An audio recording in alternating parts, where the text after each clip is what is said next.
တမျိုးလုံးမှာလက်ချောင်း12ချောင်းစီပါတဲ့ကဘာပေါ်ကအထူးခြားဆုံးမိသားစုကြီး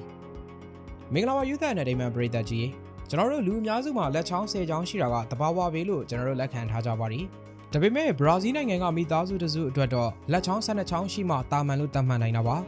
ဒိန်သားလုံးမှာပိုနေတဲ့လက်ချောင်းရှည်ချောင်းတွေနဲ့ထူးဆန်းစွာရှင်သန်နေတဲ့ဒီ Silver မိသားစုအကြောင်းဟာကဘာတစ်ပတ်မှာအံ့ဩစရာဖြစ်ရတဲ့ခုအဖြစ်လူသိများလာပါတယ်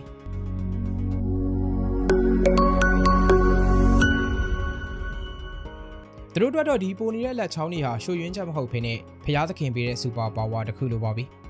သိပ္ပံနည်းကျပြောရမယ်ဆိုရင်တော့အဲ့ဒီလိုမျိုးလက်ချောင်းခြေချောင်းတွေပိုနေတဲ့အခြေအနေကိုပိုလီဒက်တိုင်လီလို့ခေါ်ပါတယ်ပုံမှန်အားဖြင့်ဒီလိုပိုနေတဲ့လက်ချောင်းတွေဟာအသုံးမဝင်မဲနဲ့အသက်ဖို့လိုဖြစ်နေတတ်ပေမဲ့ဒီဆိုဘာမိသားစုမှာတော့ထူးခြားပါတယ်သူတို့ဟာ6ခုမြောက်လက်ချောင်းတွေကိုပိုင်ဆိုင်ထားပြီးလက်နှစ်ဖက်လုံးမှာအဲ့ဒီလိုလက်ချောင်းအပိုတွေပါနေတာပါပြီးတော့အဲ့ဒီလက်ချောင်းကတခြားလက်ချောင်းတွေလိုပဲအယိုးအကျော်ကြွက်သားဒါတွေအစုံလင်ပါဝင်ပြီးတော့စိတ်ကြိုက်လှုပ်ရှားနိုင်စေတဲ့အစွမ်းရှိတာကြောင့်တာမန်လက်ချောင်းအတိုင်းပဲအသုံးချလို့ရနေတာဖြစ်ပါတယ်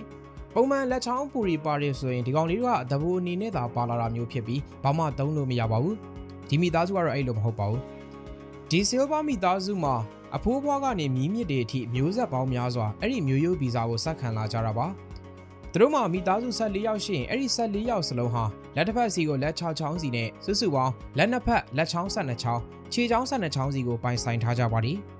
ဒီလိုထူးခြားမှုကိုရှက်ရွံ့ခြင်းမရှိဘဲနဲ့မိသားစုရဲ့ဂုဏ်ယူစရာအမှတ်တစိတ်တစ်ခုလိုမျိုးတန်ဖိုးထားကြပြီးကလေးအသစ်တစ်ယောက်မွေးလာတိုင်းလက်ချောင်း6ချောင်းပါလာပါမလားဆိုပြီးတော့ရင်ခုန်စွာမျှော်လင့်တတ်ကြပါတယ်ဒီပိုနေတဲ့လက်ချောင်းတွေကြောင့်သူတို့မှာတာမန်လူတွေထက်တာလွန်တဲ့စွမ်းဆောင်ရည်တွေလည်းရှိလို့နေပါတယ်ဥပမာပြောရရင်ဂီတာတီးတဲ့အခါဒါမှမဟုတ်ပီယာနိုတီးတဲ့အခါမှာတာမန်လူတွေလက်လန်းမမီနိုင်တဲ့အကွာအဝေးကိုအလွယ်တကူတီးခတ်နိုင်ကြပါတယ်အားကစားလောကမှာဆိုရင်လည်းပဲဂိုးသမားဖြစ်တာဝန်ယူတဲ့အခါလက်ဖွားကပိုကျဲပြီးလက်ချောင်းတွေပိုများတဲ့အတွက်ဘောလုံးကိုမိမိရဖမ်းယူနိုင်တဲ့အားသာချက်ကိုရရှိထားတာကြောင့်သူတို့ရဲ့ထူးခြားမှုဟာလက်တွေ့ဘဝမှာအလွန်မဲ့အသုံးဝင်နေပါတယ်ဘရာဇီးနိုင်ငံသားတွေဖြစ်တဲ့အတွက်ကမ္ဘာဖလားဘောလုံးပွဲကြားရောက်တိုင်းသူတို့ဟာလူအများရဲ့အာရုံစိုက်မှုကိုအခံရဆုံးပါ